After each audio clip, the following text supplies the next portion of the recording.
यात्रियों का बहुत रश था। लोग उस जैन मंदिर की यात्रा के लिए बहुत दूर दूर से आते थे। सीता एक पुजारी के करीब रुक गई।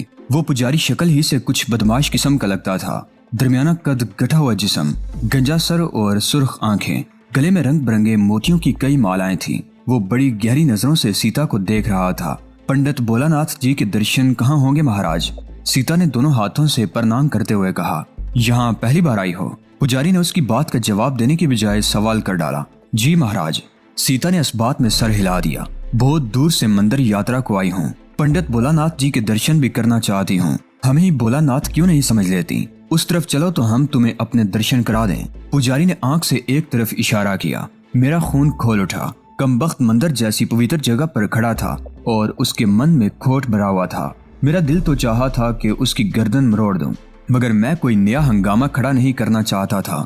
महाराज। सीता ने नागवार सी नजरों से उसकी तरफ देखा और आगे बढ़ गई। मैंने उस पुजारी की तरफ देखा। उसके चेहरे पर बड़ा वहशियानापन था। उसने सुर्ख आंखों से मेरी तरफ देखा। मैं कंधे उचकाता हुआ सीता के पीछे चल पड़ा। पंडित भोलानाथ को तलाश करने में ज्यादा दुश्वारी पेश नहीं आई थी। उसकी तलाश में हमने मंदिर के बहुत से हिस्से घूम लिए थे और मुझे हैरत हो रही थी। मंदिर का मरकजी हॉल बहुत बड़ा था, जहाँ एक चबूतरे पर भगवान की मूर्ति भी नस्ब थी। किसी और जगह पर इस किस्म की मूर्ति नजर नहीं आई थी, लेकिन इमारत में लातादाद राहदारियां और गुलाम गर्दिशें थी। कई बड़े बड़े कमरे थे। 2-3 कमरों में मैंने बाज पंडितों और पुजारियों को जाप में मसरूफ देखा था। एक पुजारी हमें उस कमरे में ले गया जहाँ पंडित भोलानाथ मौजूद था। वो उस मंदिर का पुरोहित था और उसकी शान ही निराली थी। वो उस वक्त राजा अंदर बना बैठा था। पंडित भोलानाथ की उम्र 45 और 50 के दरमियान रही होगी। बारीक बरकम जिस्म और कद मुनासिब ही था। गंजा सर, माथे पर कशका, कानों में सोने की बालियां और एक कलाई में स्टील के 3-4 कड़े थे। गले में आबनूसी लकड़ी की मोतियों की माला थी। पंडित की अपनी रंगत भी आबनूसी ही थी। वो क्लीन शेव था और लगता था जैसे कुछ देर पहले ही शेव बना कर आया हो। पंडित भोलानाथ के चेहरे पर उस पुजारी की तरह वहशियानापन नहीं था जो हमें रास्ते में मिला था। वो एक गद्दी पर विराजमान था और एक गाव तकिए से टेक लगाकर एक टांग आगे को फैला रखी थी। दूसरा घुटना खड़ा था। उसके इर्द गिर्द हसीन गोपियों का मेला लगा हुआ था। उनमें 2 औरतें ऐसी भी थीं जिनका ताल्लुक मंदिर से नहीं था। उनमें से एक ने कीमती साड़ी पहन रखी थी और वो पंडित की टांग दबा रही थी। दूसरी औरत दूसरी टांग दबा रही थी। उसने चोली और गागरा पहन रखा था। वो इस तरह बैठी हुई थी कि फराखे गरेबान से उनके सीने झांक रहे थे। एक गोपी पंडित भोलानाथ के सर पर बहुत होले होले चंपी कर रही थी। एक और गोपी के हाथ में शराब का गिलास था। वो वक्फे वक्फे से गिलास पंडित के होंठों से लगा देती थी। पंडित एक चुस्की लेता और वो गिलास हटा लेती। मंदिरों के बारे में मैंने बहुत कुछ सुन रखा था और आज अपनी आंखों से देख रहा था। ये मंदिर वाकई अय्याशी के अड्डे थे। दुनिया की कोई भी कौम अपनी इबादत गाहों के तकद्दुस को इस तरह पामाल नहीं करती। मुसलमान, ईसाई, सिख, यहूदी और हर कौम अपनी इबादत गाहों के तकद्दुस का ख्याल रखती है और हिंदू इबादत गाहों को अय्याशी के अड्डे के तौर पर इस्तेमाल करते हैं। यहाँ शराब भी पी जाती है और औरतों के साथ रंगरलियां भी मनाई जाती हैं। गोपियां मंदिर की सेवक कहलाती हैं, लेकिन ये दरअसल पंडितों और पुजारियों की सेवा करती हैं। उनकी हवस की आग ठंडी करती हैं। उस कमरे में 2 पुजारी भी थे। एक दरवाजे के करीब दीवार से टेक लगाए खड़ा ऊँग रहा था, लेकिन मेरे ख्याल में वो आंखों में बारीक सी जुरी पैदा किए सब कुछ देख रहा था। दूसरा पुजारी कमरे के दूसरी तरफ दीवार के करीब आलती पालती मारे बैठा हुआ था। उसकी आंखें भी बंद थीं, लेकिन मैं समझता था कि वो आंखें बंद किए भी ये सब कुछ देख रहा था। मैं एक तरफ खड़ा हो गया और सीता ने झुककर पंडित भोलानाथ के चरण छुए और दोनों हाथ जोड़कर प्रणाम किया। मैं आपके दर्शन को बहुत दूर से आई हूँ महाराज। वो उसकी तरफ देखते हुए बोली। मुझे आपका आशीर्वाद चाहिए। क्या चाहती हो? पंडित भोलानाथ ने पूछा। उसकी आवाज बड़ी पाटदार थी। मैं मंदिर यात्रा पर निकली हूँ महाराज, सीता ने जवाब दिया। मैंने अपना जीवन मंदिरों और आप जैसे महापुरुषों के लिए वक्फ कर दिया है महाराज। ये मूर्ख कौन है? पंडित भोलानाथ ने मेरी तरफ इशारा किया। ये मेरा पति है महाराज, सीता ने जवाब दिया। महावीर नाम है इनका। तो धर्म से वाकिफ नहीं है? पंडित ने कहा। तू नहीं जानती कि मंदिर सेवा वही कर सकती है जो कंवारी हो। कोई शादीशुदा नारी गोपी नहीं बन सकती। मैं कंवारी हूँ महाराज, सीता ने कहा। क्या कहना चाहती हो? पंडित ने उसे घूरा। वो तुम्हारा पति है और तुम कंवारी कैसे हो सकती हो? महाराज, सीता ने एक बार फिर हाथ जोड़ दिए। मुझे बचपन ही से धर्म, मंदिर और आप जैसे महापुरुषों की सेवा का शौक था। मेरी शादी हुई तो मैंने सुहाग रात ही को अपने पति से अपने मन की बात कह दी थी। मेरे पति ने मुझे छुआ तक नहीं। पति के होते हुए भी मैं कंवारी हूँ महाराज। क्या चाहती हो? पंडित भोलानाथ ने पूछा। मैं मंदिरों की यात्रा के लिए निकली हुई हूँ महाराज। सीता ने जवाब दिया। सुना है यहाँ से कुछ दूर लोद्रवा में भी एक बहुत कदीम मंदिर है, लेकिन मुझे बताया गया है कि उस तरफ यात्रियों को जाने की इजाजत नहीं। मैं उस मंदिर की यात्रा के लिए आपकी आज्ञा लेने आई हूँ महाराज। पंडित भोलानाथ लोद्रवा मंदिर के नाम पर चौंक गया। उसने पहले मेरी तरफ देखा, फिर सीता की तरफ देखने लगा। सीता इस दौरान अपना हरबा इस्तेमाल कर चुकी थी। वो दो जानू होकर किसी कदर आगे को झुकी बैठी थी। उसने बड़ी होशियारी से अपने ऊपर से चादर हटा दी और वो मंजर देखकर मैं उछल पड़ा।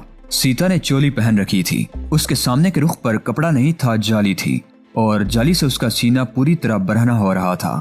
सीता ने चंद सेकंड की तवक्कुफ से चादर अपने जिस्म पर दुरुस्त कर ली।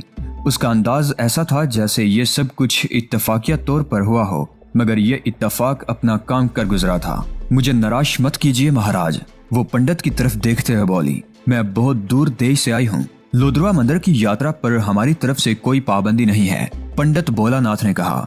ये पाबंदी तो सरकार ने लगा रखी है। मुझे निराश मत कीजिए महाराज। सीता ने हाथ जोड़ते हुए चादर एक बार फिर सिरका दी और झलक दिखाकर चादर दुरुस्त कर ली। कोई विचार करना पड़ेगा, पंडित भोलानाथ बोला। फिर दरवाजे के करीब खड़े हुए पुजारी को मुखातिब किया। मोतन दास, इस नारी को हमारे पूजा वाले स्थान पर ले जाओ। सीता खिल उठी। वो पंडित के सामने से उठकर मेरी तरफ आ गई और वो पुजारी हमें लेकर कमरे से बाहर आ गया। हम वहाँ से तीसरे कमरे में दाखिल हो गए। ये कमरा ज्यादा बड़ा नहीं था। एक तरफ चबूतरे पर भगवान की मूर्ति रखी हुई थी। उसके आगे ताजा फूलों का ढेर लगा हुआ था। लोबान की खुशबू कमरे में फैली हुई थी। सीता मूर्ति के सामने हाथ जोड़कर खड़ी हो गई और मैं उसके पुजारी मोतन दास के साथ दरवाजे के करीब ही खड़ा रहा। तकरीबन 10 मिनट बाद सामने की दीवार शक हुई और उसमें पैदा होने वाले खला से पंडित भोलानाथ को बरामद होते देखकर मैं चौंके बगैर नहीं रह सका। इस मंदिर का ये पहला खुफिया रास्ता था जो मेरी नजरों में आया था और मुझे यकीन था कि यहाँ और भी ऐसे बहुत से खुफिया रास्ते होंगे। पंडित भोलानाथ ने मूर्ति के सामने खड़े होकर हाथ जोड़े और गर्दन घुमाकर मेरे करीब खड़े हुए मोतन दास को आंख से इशारा किया। मैंने उसका इशारा देख लिया था, लेकिन अनजान बना खड़ा रहा। मोतन दास ने कुछ कहे बगैर मेरा बाजू पकड़ लिया और कमरे से बाहर आ गया। उसके होंठों पर बड़ी मानी खेज मुस्कुराहट थी। मोतन दास दरवाजे के सामने खड़ा रहा और मैं इधर उधर घूम फिर कर मंदिर के स्तूनों और दीवारों पर काशीकारी का काम देखता रहा। मंदिर में यात्रियों की तादाद बढ़ गई थी। पंडित भोलानाथ ने जिस तरह सीता को अलग कमरे में पहुंचाया था उससे मैं उसका मतलब समझ गया था, लेकिन मुझे सीता की तरफ से कोई परेशानी नहीं थी। वो पूरी तैयारी करके आई थी। उसके साथ जबरदस्ती भी नहीं की जा सकती थी, क्योंकि मैं जानता था कि वो 2 आदमियों के काबू में आने वाली नहीं थी और पंडित भोलानाथ तो अकेला था। लेकिन मेरे जहन में यह खदशा भी था कि अगर सीता को वहां से किसी और कमरे में ले जाया गया जहां उसके और गुर्गे भी हुए तो सीता क्या कर सकेगी और मैं उसकी क्या मदद कर सकूंगा। लेकिन बहरहाल सीता अपनी हिफाजत करना जानती थी। मुझे उसकी तरफ से ज्यादा परेशान होने की जरूरत नहीं थी। मैं मंदिर में इधर उधर टहलता रहा। आधा घंटा गुजर गया। मैं उस वक्त एक स्तून के सामने खड़ा काशीकारी के काम और उस पत्थर पर तराशी हुई एक मूर्ति देख रहा था कि अपने कंधे पर हाथ का दबाव महसूस करके चौंक गया। मैंने मुड़कर देखा, वो सीता थी। उसके होंठों पर खफीफ सी मुस्कुराहट थी। चलो अब चलें, उसने सरसराती हुई आवाज में कहा। हम दोनों मंदिर से बाहर आ गए। सीढ़ियां उतरते ही बाईं तरफ वाली गली में मुड़े ही थे कि उस पुजारी ने हमारा रास्ता रोक लिया जिससे शुरू में मुलाकात हुई थी। देवी जी, वो सीता के चेहरे पर नजरें जमाते हुए बोला। उसके होंठों पर बड़ी मकरूह सी मुस्कुराहट थी। हमारे भी दर्शन कर लेती तो अच्छा था, तुम्हारी तमाम आशाएं पूरी हो जाती। सीता ने बिला तवक्कुफ उसके मुंह पर चांटा रसीद कर दिया। चांटा इस कदर जोरदार था कि उसकी आवाज भी उभरी थी और पुजारी भी लड़खड़ा कर रह गया था। आसपास के लोग घूम कर उस तरफ देखने लगे। पुजारी गाल सहलाता हुआ सीता की तरफ बढ़ा। उसकी आंखें तो पहले ही सुर्ख थीं। चांटा खाकर खून उतर आया। मैं तेजी से उसके आगे आ गया। महाशय, मैंने उसके चेहरे पर नजरें जमाते हुए कहा, तुम्हारी कोई और आशा हो तो मैं पूरी कर दूं। सीता उस पुजारी को बेनक़्त सुना रही थी। 2-3 आदमी आगे आ गए। उन्होंने सूरत हाल की नजाकत का अंदाजा लगा लिया था। वो पुजारी को पकड़कर खींचते हुए एक तरफ ले गए। हम गलियों से निकलकर सड़क पर आ गए। क्या प्रोग्राम है? मैंने पूछा। अब घर ही चलेंगे, इस तरह फिरना ठीक नहीं, सीता ने जवाब दिया। मैंने सीता की तरफ देखा। कुछ बाल उसके जूड़े से निकलकर बिखरे हुए थे। चेहरे का मेकअप भी कुछ फीका पड़ गया था। वो एक हाथ बार बार चादर के अंदर सीने पर ले जा रही थी। मैंने एक ऑटो रिक्शा रोक लिया। यही सवारी हमारे लिए सबसे ज्यादा महफूज थी। रिक्शा तेजी से सड़कों पर दौड़ता रहा। बाजार में गली के मोड़ से पहले मैंने रिक्शा छोड़ दिया और जब गली में दाखिल हुए तो तीसरे मकान से एक बूढ़ा आदमी और 2 औरतें बाहर निकली। उनके साथ 2 बच्चे भी थे। मर्द और औरतों ने हाथ उठाकर सीता को प्रणाम किया। दुर्गा के खिदमतगार राजेव का मकान उस मकान के सामने था। मैंने अपने मकान का रुख करने की बजाय राजेव वाले मकान का दरवाजा खटखटाया। दस्तक के जवाब में हमारे वाले मकान का दरवाजा खुल गया। मैं यहाँ हूँ महावीर जी। राजेव की आवाज सुनकर मैंने उसकी तरफ देखा। मुझे दुर्गा देवी ने बता दिया था कि आप लोग बाहर गए हुए हैं, इसलिए मैं यहाँ बैठा इंतजार कर रहा था। हम मुड़कर दरवाजे में दाखिल हो गए और उसके 2-3 मिनट बाद हम हवेली में मौजूद थे। दुर्गा से चंद रस्मी जुमलों के तबादले के बाद सीता अपने कमरे में आ गई। मैं भी उसके पीछे ही था। मैं दरअसल सीता से पंडित भोलानाथ से तन्हाई में मुलाकात का हाल जानना चाहता था। सीता ने दरवाजा बंद कर दिया और मेरी तरफ घूमते हुए जिस्म पर ओढ़ी हुई चादर उतार कर फेंक दी और मैं उसकी हालत देखकर उछल पड़ा। उसकी चोली दरमियान से फटी हुई थी और दाईं तरफ सीने के उबार पर करीब करीब 2 सुर्ख निशान नजर आ रहे थे, जैसे किसी ने उस जगह दांत गाड़ दिए हों। ये क्या हुआ? मेरी आंखों में तशवीश उभर आई। मैं पंडित भोलानाथ से आशीर्वाद लेने गई थी, सीता ने जवाब दिया। जवान और खूबसूरत लड़कियों को आशीर्वाद देने का इन पंडितों और पुजारियों का तरीका यही होता है। कमबख्त ने भूखे भेड़िए की तरह दांत गाड़ दिए और छोड़ने का नाम ही नहीं ले रहा था। पंडित से बात क्या हुई? मेरा मतलब है तुम बाहर चलो, मैं थोड़ी देर में आकर बताती हूँ, सीता ने मेरी बात काटते हुए कहा। मैं कमरे से निकला तो सीता ने दरवाजा बंद कर दिया। मैं हॉल की तरफ जाने की बजाय कल्पना वाले कमरे में आ गया। वो आंखें बंद किए लेटी थी। मेरा ख्याल था कि वो सो रही है। मैं वापस मुड़ना चाहता था कि कल्पना की आवाज सुनकर रुक गया। मैं जाग रही हूँ महावीर जी। मैंने मुड़कर उसकी तरफ देखा। कल्पना के होंठों पर अगरचे खफीफ सी मुस्कुराहट थी, लेकिन उसका चेहरा सुता हुआ सा लग रहा था। मैं उसके बेड के करीब आ गया। कल्पना ने उठने की कोशिश की तो दोबारा देर हो गई। मैंने अपना हाथ उसकी तरफ बढ़ा दिया। उसने मेरा हाथ पकड़ा तो मैं चौंक गया। मुझे यूं लगा जैसे दहकता हुआ अंगारा मेरे हाथ पर रख दिया गया हो। वो उठकर बैठ गई। मैंने उसकी पेशानी को छू कर देखा। पेशानी भी तप रही थी। उसे तेज बुखार था। अरे तुम्हें तो तेज बुखार हो रहा है, लेट जाओ, मैं दुर्गा को बुला कर लाता हूँ ताकि तुम्हारे दवा दारू का कोई बंदोबस्त किया जाए। मैंने उसे हाथ से पकड़कर दोबारा लिटा दिया। कल्पना ने मेरी तरफ देखा। उसकी आंखों में भी सुर्खी भरी हुई थी। मैं जब वहां से हटने लगा तो कल्पना ने मेरा हाथ पकड़ लिया। मेरे पास बैठ जाओ महावीर जी, थोड़ी देर को। उसके लहजे में न जाने क्या बात थी कि मैं इनकार नहीं कर सका और पलंग की पट्टी पर बैठ गया और उसका हाथ पकड़कर सहलाने लगा। मेरा ख्याल था कि वो मुझसे कुछ कहना चाहती थी, लेकिन उसने आंखें बंद कर ली। मैं हौले हौले उसका हाथ सहलाता रहा और फिर मैंने आहिस्तगी से उसका हाथ छोड़ दिया। कल्पना ने आंखें खोल दी। बुखार बहुत तेज हो रहा है, मैंने उठते हुए कहा। आराम से लेटी रहो, मैं दुर्गा से बात करता हूँ, शायद डॉक्टर को बुलाना पड़े। कल्पना मेरी तरफ देखती रही और मैं उठकर कमरे से बाहर आ गया। दुर्गा मुझे हाल ही में मिल गई। मैंने उसे कल्पना के बारे में बताया तो वो भी परेशान हो गई। 1 घंटा पहले तो वो बिल्कुल ठीक थी, यहाँ मेरे साथ बैठी सब्जी बना रही थी। दुर्गा ने कहा। वो मेरे साथ कल्पना वाले कमरे में आ गई। उसे देखकर दुर्गा मजीद परेशान हो गई। मैं कल्पना के करीब बेड की पट्टी पर बैठ गया। उसके चेहरे पर कर्ब के तासुरात भी नमूदार हो रहे थे। उसने मेरा हाथ पकड़कर अपने सीने पर रख दिया। यहाँ पीड़ हो रही है। मैंने दुर्गा की तरफ देखा और फिर कल्पना के सीने पर हाथ से हल्का हल्का दबाव डालने लगा। यहाँ दर्द हो रहा है? मैंने पूछा। हाँ। कल्पना ने अपना हाथ मेरे हाथ पर रख दिया, फिर दुर्गा की तरफ देखते हुए बोला, या तो डॉक्टर के पास ले जाना पड़ेगा या डॉक्टर को यहाँ बुलाना पड़ेगा। दुर्गा भी समझ गई थी कि बुखार और पसलियों में दर्द का क्या मतलब हो सकता है। उसकी आंखों की तशवीश बढ़ गई। मेरा ख्याल है डॉक्टर को यहीं बुलाना होगा, मगर यहाँ नहीं, दूसरे घर में। दुर्गा ने कहा, तुम इसे लेकर आओ, मैं राजेव को भेजती हूँ डॉक्टर को बुलाने के लिए। दुर्गा बाहर चली गई। मैंने कल्पना की तरफ देखा और उसे सहारा देकर बिठा दिया। उसका जिस्म होले होले कांप रहा था और मेरे ख्याल में वो अपने पैरों पर नहीं चल सकती थी। मैंने झुककर उसे गोद में उठा लिया। कल्पना के चेहरे की सुर्खी कुछ और गहरी हो गई और जब मैं कल्पना को गोद में उठाए कमरे से निकल रहा था तो ठीक उसी वक्त सीता वाले कमरे का दरवाजा खुला। सीता कल्पना को मेरी आगोश में देखकर चौंक गई। दूसरे लम्हे उसकी आंखें सुलग उठी। ये क्या हरकत है महावीर? उसकी आवाज में तलखी थी। कल्पना को तेज बुखार है और सीने में दर्द हो रहा है। मुझे शुबा है कि नमूनिया हो गया है। मैंने कहा। दुर्गा दूसरे मकान में चली गई है, चलो तुम भी आगे चलो। सीता अपना गुस्सा भूल गई। उसने आगे बढ़कर हाथ की पूंछ से कल्पना की पेशानी को छुआ और तेजी से आगे बढ़ गई। मैं कल्पना को उठाए उसके पीछे चलता रहा। दूसरे मकान में कल्पना को बिस्तर पर लिटा दिया। दुर्गा झुककर प्यार से कल्पना के सर पर हाथ फेरने लगी। राजेव गया है डॉक्टर को बुलाने के लिए, वो कह रही थी। ठीक हो जाएगी, घबराओ नहीं। यहाँ बहुत पीड़ हो रही है। कल्पना एक हाथ से सीना दबाते हुए कराहने लगी। वो होले होले कांप रही थी। सर्दी लग रही है? दुर्गा ने पूछा तो कल्पना ने इस बात में सर हिला दिया। दुर्गा दूसरे कमरे से कंबल ले आई। उसने कल्पना को कंबल उड़ा दिया और सीता की तरफ देखते हुए बोली, तुम इसके पास बैठो, मैं बोतल में पानी गर्म करके लाती हूँ।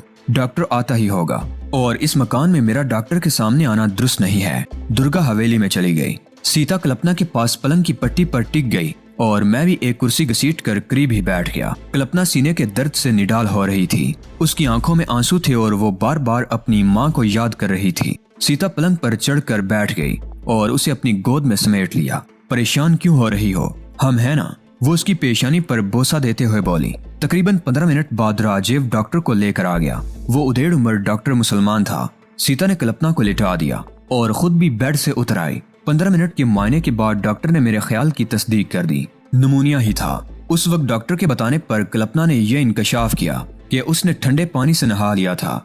हल्का सा बुखार तो उसे 2-3 दिन से हो रहा था। ठंडे पानी में नहाने से निमोनिया का हमला हो गया था। परेशानी की कोई बात नहीं, डॉक्टर ने कहा। इंजेक्शन मैंने लगा दिया है और ये दवाएं भी बाकायदगी से इस्तेमाल करें। उसने नुस्खा लिख कर सीता के हवाले कर दिया। कहीं से अच्छा शहद मिल जाए तो इस्तेमाल कराइए। खुदा न खास्ता रात को भी किसी वक्त तकलीफ हो तो मुझे बुला सकते हैं। इस कागज पर मेरे क्लिनिक और घर का फोन नंबर भी लिखा हुआ है, लेकिन मेरा ख्याल है कि इसकी जरूरत नहीं पड़ेगी। खालिस शहद कस्तूरी लाल पंसारी की दुकान पर मिल जाएगा। मैं अभी लेकर आता हूँ। राजीव ने कहा, तुम डॉक्टर साहिब के साथ ही चले जाओ और ये दवाएं भी लेते आना। मैंने सीता के हाथ में पकड़ा हुआ नुस्खा और जेब से चंद नोट निकालकर उसके हाथ में थमा दिए। डॉक्टर को उसकी फीस भी अदा कर दी और उसका शुक्रिया अदा करके उसे रुखसत करने के लिए दरवाजे तक उसके साथ आया। मेरे मुंह से बेख्तियार अल्लाह हाफिज के अल्फाज निकले तो उसने चौंक कर मेरी तरफ देखा था। उसके होंठों पर खफीफ सी मुस्कुराहट आ गई थी। सीता एक बार फिर पलंग की पट्टी पर बैठ गई थी। मैं कुर्सी पर बैठ गया। कल्पना अब भी एक हाथ से सीना दबा रही थी। इस दौरान दुर्गा भी आ गई। वो रबड़ की बोतल गर्म पानी से भर कर ले आई थी। वो भी पलंग की पट्टी पर बैठ गई और बोतल कंबल के अंदर उसके सीने पर रख दी। 10-15 मिनट बाद कल्पना के चेहरे पर कर्ब के तासुरात कम होने लगे। उसकी तकलीफ कम हो रही थी और वो बतदरीज पुरसुकून होती चली गई। राजीव भी शहद और दवाएं लेकर आ गया। कल्पना को दवाएं देने के अलावा शहद का एक चम्मच भी चिटा दिया गया। उन दवाओं में शायद कोई नींद की गोली भी थी। कुछ ही देर बाद कल्पना सो गई। मैं भी एक मर्तबा निमोनिया का शिकार हो चुका था और मेरा ख्याल था कि कल्पना अब कम से कम 1 हफ्ते तक बिस्तर से नहीं उठ सकेगी। हमने अपना डेरा भी वहीं जमा लिया था। रात 2 बजे के करीब कल्पना बेचैन होने लगी।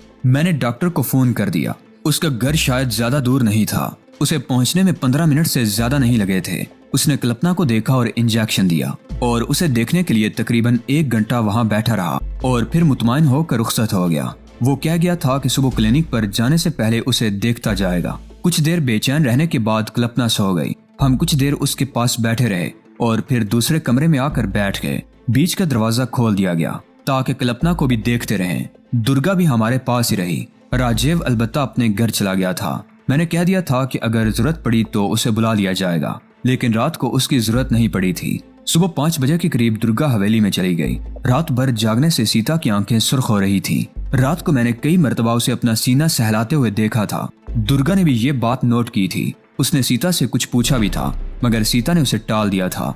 रात को मुझे सीता से बात करने का मौका ही नहीं मिला और अब दुर्गा के जाने के बाद मैंने सबसे पहला सवाल यही किया, पंडित भोलानाथ से क्या मालूम हुआ? मैंने सवालिया निगाहों से उसकी तरफ देखा। या उसने तुम्हें ठींगा दिखा दिया? ठींगा तो मैंने उसे दिखाया था। सीता मुस्कुराते हुए उठकर बेड की पुष्ट से टेक लगाकर बैठ गई। उसने मैक्सी पहन रखी थी। दोनों घुटने उठाए तो मैक्सी पिंडलियों से ऊपर तक सिरक गई। ये पंडित और पुजारी शराब और औरत के लिए तो अपने भगवान को भी बेच डालते हैं और मैं तो उससे चंद बातें ही मालूम करना चाहती थी। क्या बताया उसने? मैंने पूछा। पहली बात तो ये है कि सरकार ने लोद्रवा मंदिर की यात्रा पर पाबंदी लगा रखी है। किसी को वहां जाने की इजाजत नहीं और ये बात हम पहले से जानते हैं, सीता ने कहा। दूसरी बात यह कि मंदिर की देखभाल के लिए 2 पुजारियों की ड्यूटी लगानी होती है और हर 15 दिन बाद पुजारी बदल जाते हैं। इस मंदिर पर ड्यूटी देने वाले पुजारी अपना 2 हफ्तों का खाने पीने का सामान साथ लेकर जाते हैं, क्योंकि यहाँ से उनके साथ कोई राब्ता नहीं रखा जाता। बस ये होता है कि नए 2 पुजारी मंदिर पहुंच जाते हैं और वहाँ पहले से ड्यूटी देने वाले वापस आ जाते हैं और ये जरूरी नहीं कि वो लोग एक दूसरे को जानते भी हों। इसका मतलब ये हुआ कि हम भी चंद रोज के लिए उस मंदिर की देखभाल की सेवा कर सकते हैं। मैंने उसके खामोश होने पर कहा, मैं भी यही कहना चाहती थी, सीता ने मुस्कुरा कर जवाब दिया। और पुजारियों की ये ड्यूटी कब तब्दील होगी? मेरा मतलब है किस दिन? मैंने सवालिया निगाहों से उसकी तरफ देखा। अगले शनिचर को, सीता ने कहा। आज मंगल है। मैंने कहा आज का दिन मिलाकर 5 दिन। ठीक है, उस वक्त तक कल्पना भी ठीक हो जाएगी। शनिचर के दिन सुबह ही जाना होगा? नहीं, शाम को, सीता ने कहा। शाम को सूरज गुरूब होने के बाद ही नए पुजारी वहां पहुंचते हैं और पहले वाले वापस आ जाते हैं और हमें 10-11 मील का ये फासला पैदल ही तय करना होगा। मैं तो पहाड़ों में मीलों सफर करने का आदी हूँ। तुम्हारे बारे में कुछ नहीं कह सकता कि तुम ये फासला तय कर सकोगी या नहीं। दोस्तों, आज की किस्त आपको कैसी लगी? कमेंट बॉक्स में अपनी कीमती राय का इजहार लाजमी करें। वीडियो को लाइक करके अपने दोस्तों अजीजों से लाजमी शेयर करें। चैनल को लाजमी सब्सक्राइब करें। अगली वीडियो तक इजाजत दीजिए। तब तक अपना और अपने इस चैनल ऐलान हकीकत का ख्याल रखिएगा। अल्लाह निगहबान।